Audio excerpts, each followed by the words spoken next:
We are sponsoring the event today. We're a global services company, but we're local to Atlanta, so we're very vested in the local technology associations and groups. And we firmly believe that conversation and collaboration is key for all of us collectively to be able to combat the adversary.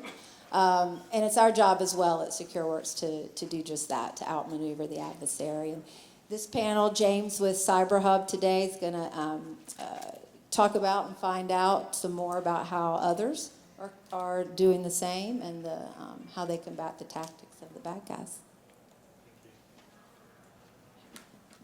Thank you. Good morning.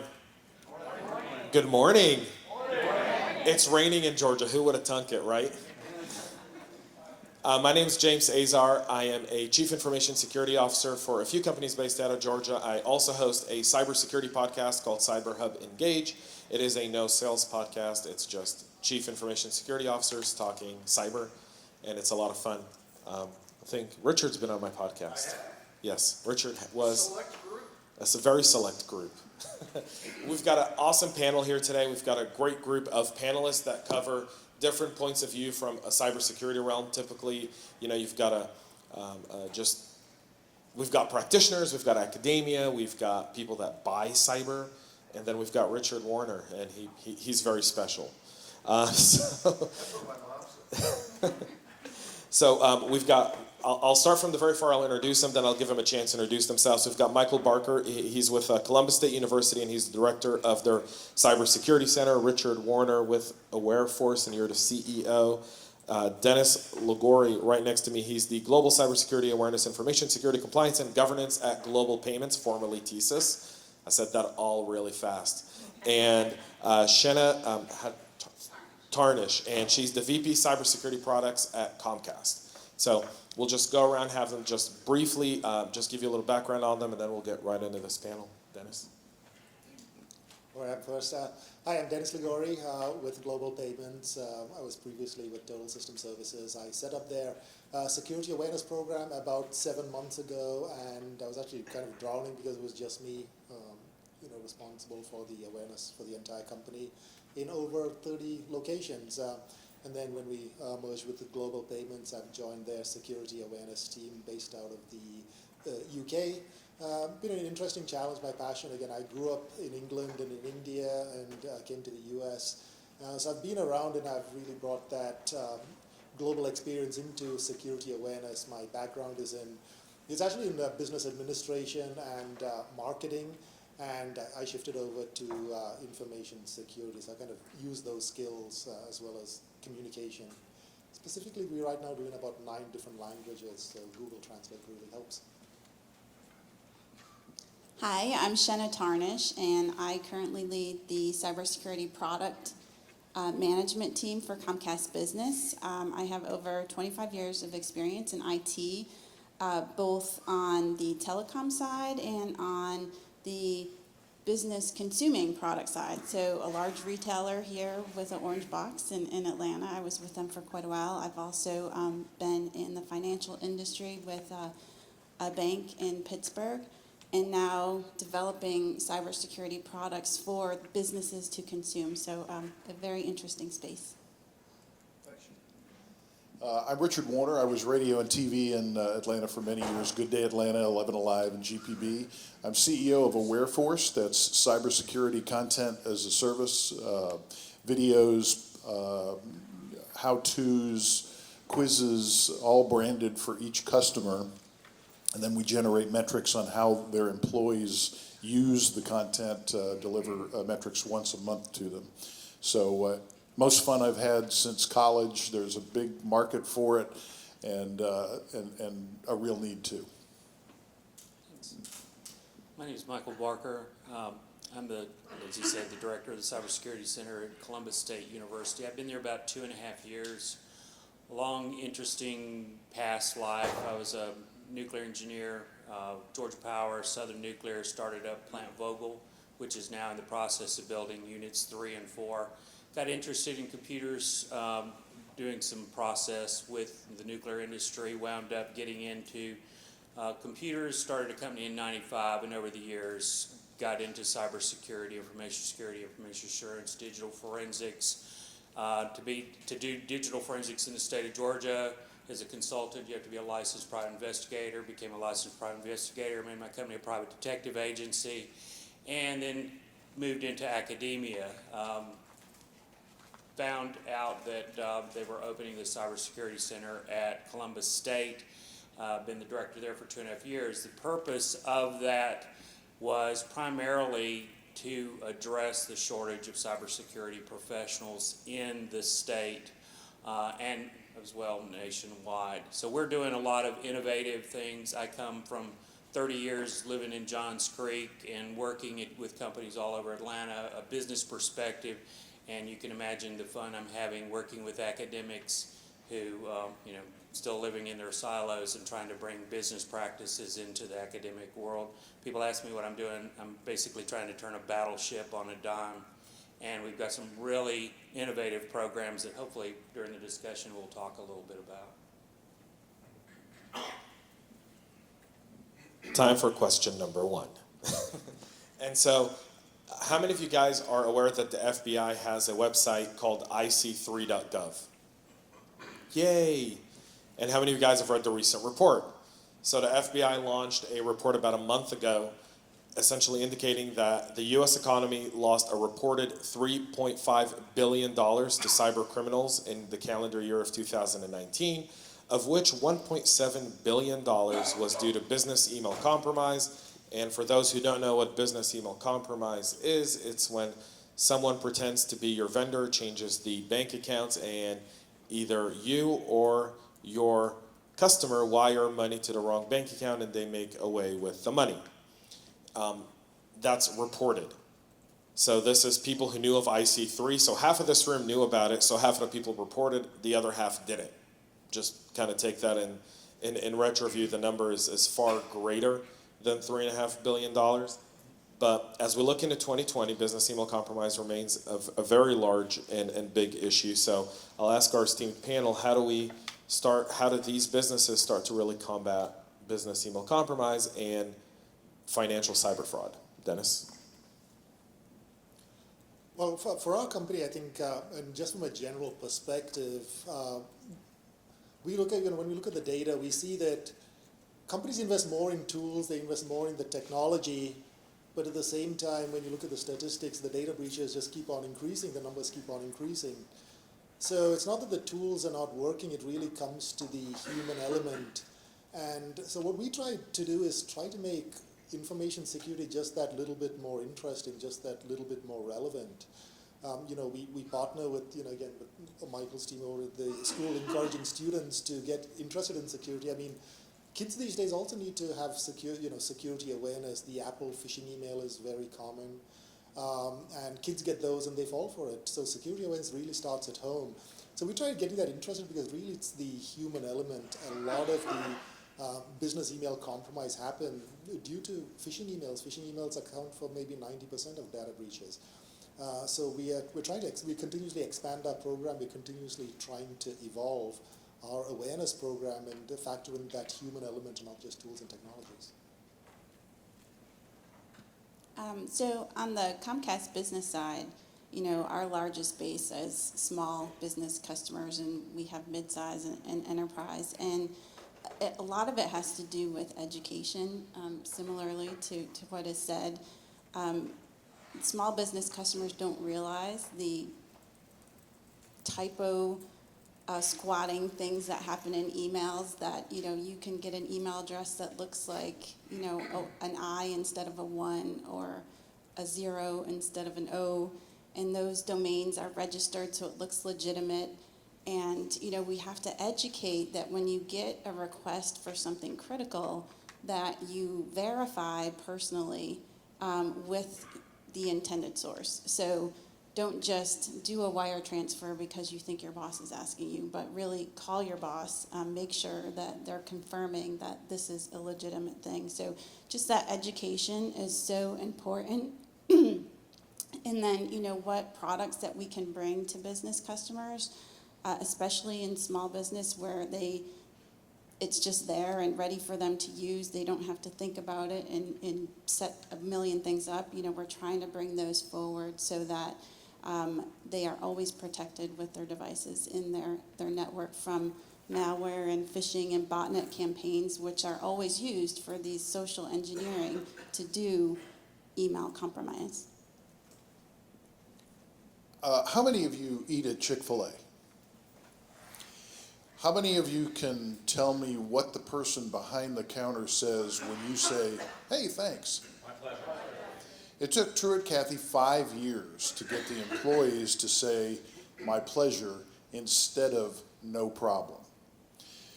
And my point with that, in that constant drilling, it was part of the initial hire program, drilling it into these folks that the correct response is "my pleasure."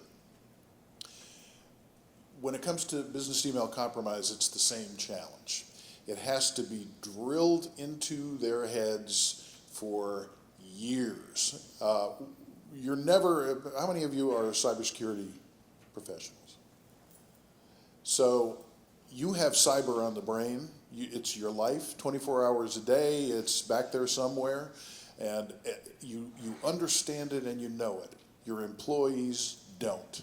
They're trying to get the job done quickly. They're trying to be efficient. They want to get accolades from their boss. Cybersecurity is not top of mind. So when it comes to avoiding business email compromise, you have to apply the same approach that Truett Cathy did with "my pleasure." You have to constantly drill it in, not once a year, not once a quarter, not even once a month.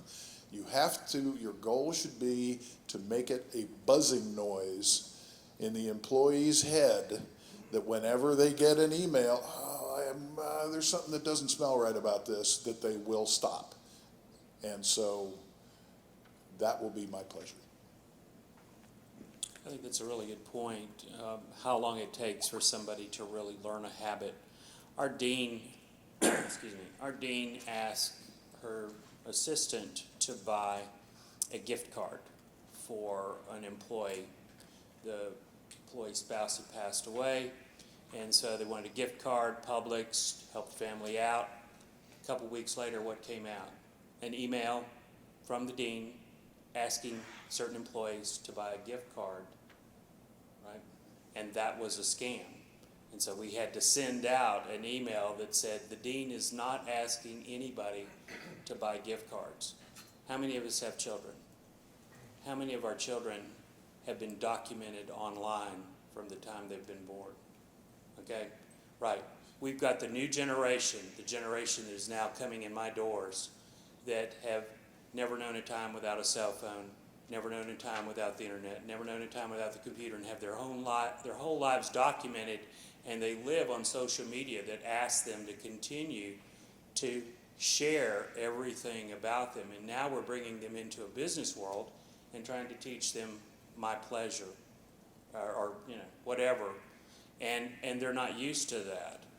So we've got this whole problem with a generation that is being told about security, but in fact, I've heard 100%, and you could probably verify this, the kids that we're educating and we're sending out do not have soft skills.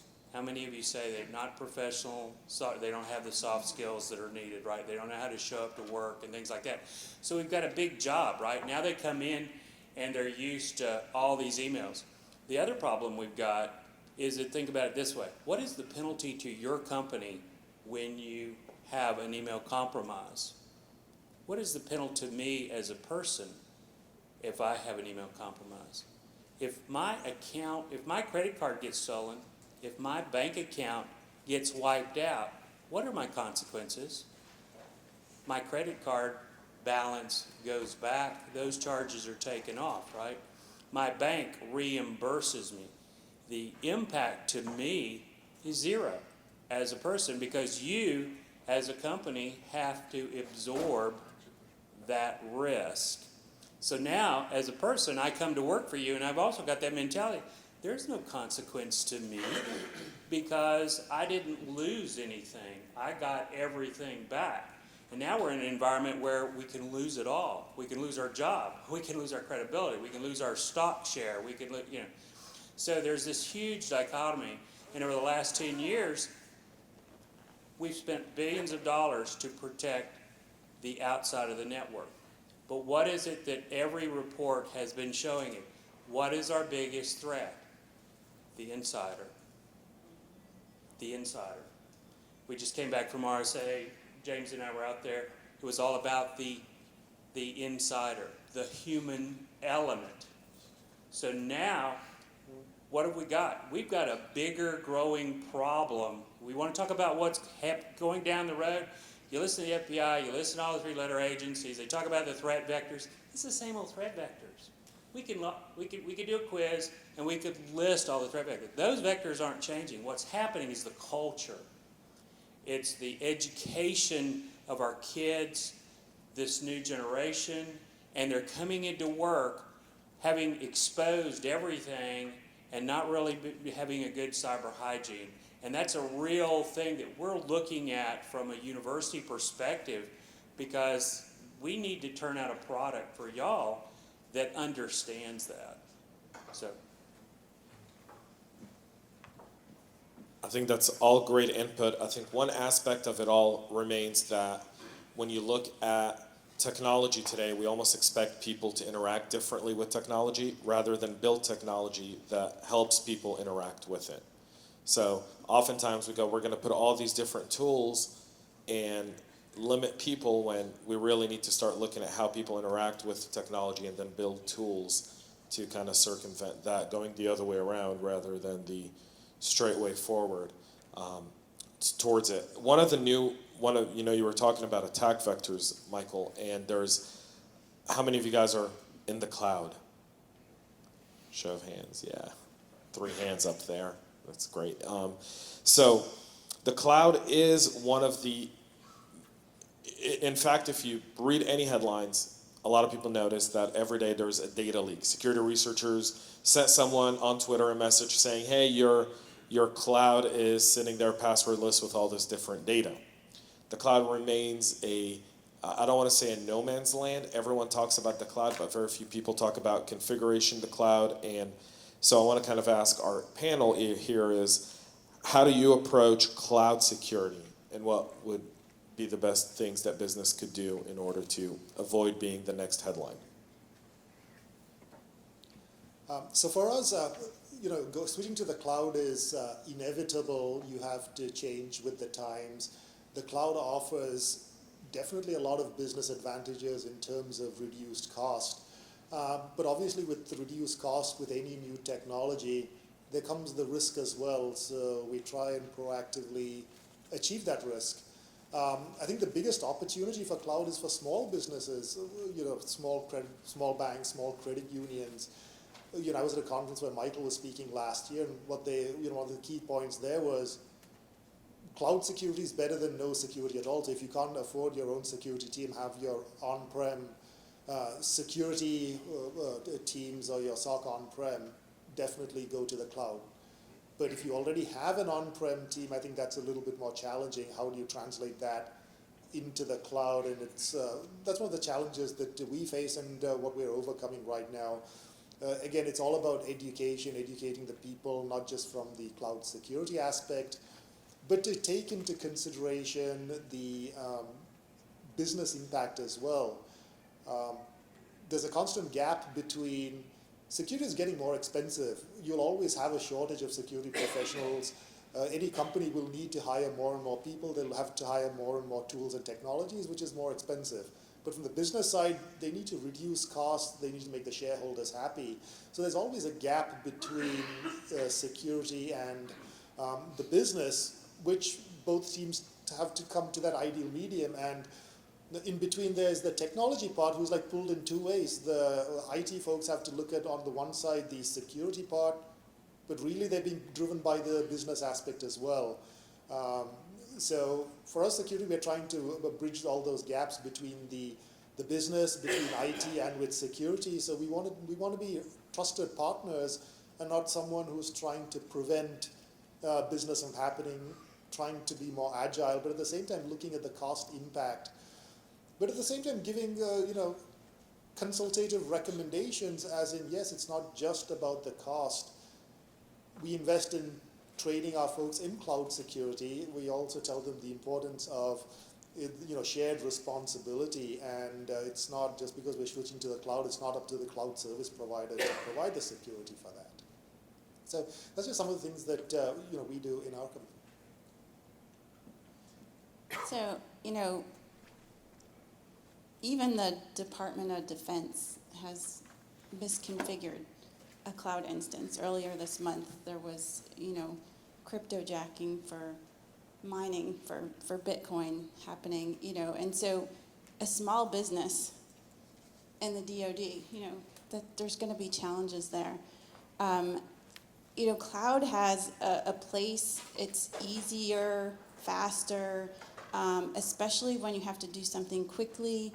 When you do things quickly, though, that's when basic hygiene steps get missed. How many of your businesses have had to stand up an application real quick that was just temporary?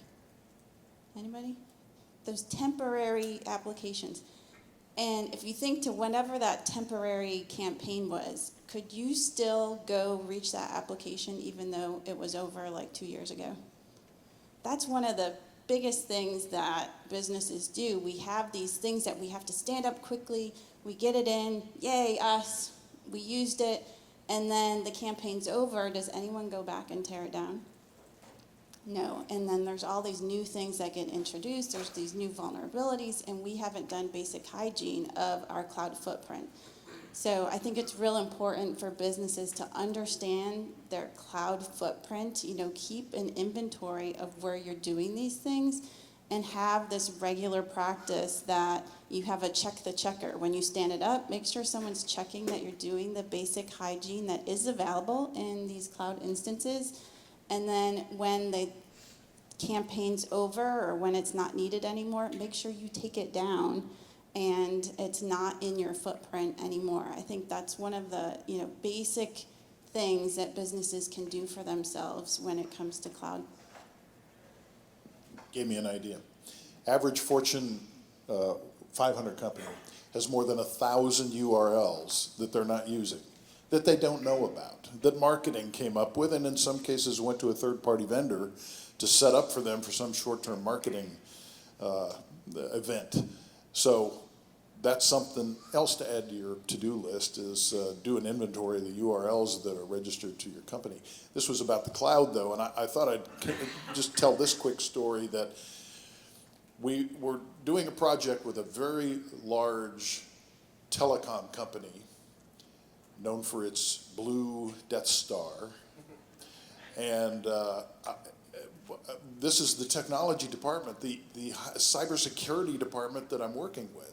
And we're trying to get these big files back and forth, utilizing the Death Star's official internal safe system. And it took forever. And finally the customer said, look, let's just use my account. And he, then proceeded, we got the job done because he wanted to get it done quickly. Here is an example of an insider going around the system to try to get the job done efficiently and quickly using a cloud-based storage brand that was not endorsed by the Death Star company, or frankly, any other company that I've ever dealt with. But we got it done. We got it done quickly. So this gets back to the need to constantly reinforce to your workforce why these protections are in place, why the system is in place, and why you need to go through that hassle just a little bit more because it's so important. Talking about the cloud just takes me back many, many years, and I'm thinking about how many of y'all ever carried around a Trio? Good. Okay, I know how y'all are, right? I remember on-prem, right, standing up Exchange servers for my clients, right, and then adding BlackBerry Exchange service on top so we could all run our BlackBerries, right? My last client, divesting myself of my clients now that I've got this other job. My last client this past year, I'm trying to talk them to go to hosted exchange, get rid of the exchange server that's sitting on-prem, right? So I'm talking to them about going to the cloud because of the security features. But yet, we're talking here about threats, right? Who are managing for small to medium-sized businesses? Big companies, I know they've got a security team. I know they're working on cloud security. 70% of businesses are small to medium-sized businesses. Those were my clients, right? The companies that took over from my company, the companies that are out there, and I could name them here in Atlanta, I would go audit companies that would have those people working for them as their IT support. Simple things like I'd go to the server and see 4 or 5 different logins from previous companies that the new company never came in and deleted, right? So who is it that we have to worry about? Small to medium-sized companies who are hiring companies to help them go to the cloud who are not cloud proficient, who don't have good cloud security practices. Those companies can't afford to hire people who are cloud security practice professionals because why? They're working for you. Because you're going to pay them more money, right? So, or the Death Star, right? So they're not, and so now who's exposed? Third-party vendors that y'all are hiring, right? To do things for your company that you don't want to do, and there is the back door. Okay? So that's just one of the risks, and of course, we're looking at it from a perspective we can't gear up quick enough to try to get cloud in the academic space and how to teach virtualization and AWS and cloud security. In academia, that takes 2 years. By then, a lot of people will say, screw cloud, I'm going back to on-prem, right? And that's one of the things that I told clients. If it's that critical, keep it on-prem. If you can afford to lose it, put it in the cloud. All those pictures that you took on vacation, right? It's in the cloud, because they'll be protected, right? All those movie stars.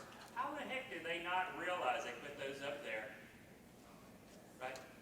I don't want to go there. One of my favorite memes about the cloud is the cloud is actually someone else's computer. And so when you think of the cloud, a lot of people think it's just this imaginary space, and it's not. It's predominantly data centers. And a lot of people always go to AWS and Azure, but sometimes looking at those small data centers that give you a little bit more flexibility to work with them could be far more advantageous than some of the bigger names.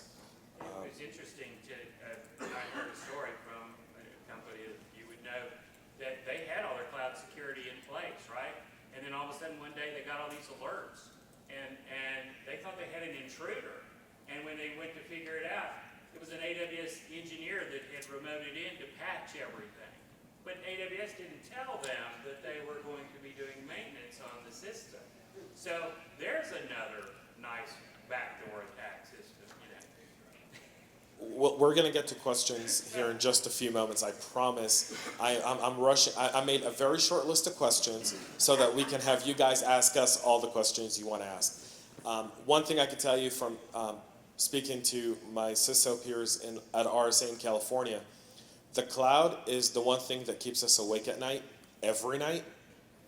I can tell you, I'll log into the cloud before I go to sleep, and I'll log into the cloud first thing in the morning when I wake up. So that's typically about 3-4 hour time difference, just to see what instances people have put up that I need to go, okay, you didn't follow protocol, for instance. You've put up something, even if you put in fake data into a cloud and you leave it passwordless, just the reputation impact alone has a price on the business. And so something to keep in mind as we kind of think of a cloud is really the reputation hit of it. Even if it's fake data that gets exposed, it's still your name in the headline and somewhere. And boy, we all know the media loves to just put your logo on the front page and say breach, like Capital One, and then lo and behold, the Capital One breach by far, for anyone who wants to really kind of look into that one, is probably the best response to an incident that's been recorded in cybersecurity history. From the moment they were notified till the moment they had an arrest was 10 days. Wow. And it was an insider. And it was a former insider that worked at AWS that set up their cloud environment as a contract for AWS. And 99.8% of their data was encrypted. Like she had no use of that data. About only 200,000 people were really impacted by the Capital One breach, not 119 million people like the media would have you believe. So just kind of keep that in mind, that I always say you can have the best cloud security practice, leave that out there one time someone gets in, everyone thinks 119 million Capital One customers. No, 200,000. 119 files were stolen, but 118 million, 800, whatever number, it's way too early and I've only had 2 double shots of espresso. Only 200,000 people had their information really exposed. So, and the CISO still got fired. Just want to point that one out. If you get breached and a reporter shows up, the reporter's not going to have a lot of deep knowledge about how this works. Right, it's clickbait. They're going to pick out 7 seconds of the most damning thing you say that will damage your reputation. I know because not only have I been a reporter, but I've been a guy on the other end and was shocked at what soundbite they used of me because it was so relatively irrelevant to the whole story, but it was the sexiest thing. Right, it's the clickbait. It's that preview aspect of it. So when media comes to talk to you, go to your PR team. Don't talk, don't answer, just go to your PR team. So Ty here is reminding me of our time restrictions. So we'll go to our final question, then I'll open it up to you guys. The good, the bad, and the ugly in 2020. What is your good, bad, and ugly? Well, I'll start off with the bad. We'll always see, breaches continuing. They've got off to a strong start this year, from my understanding.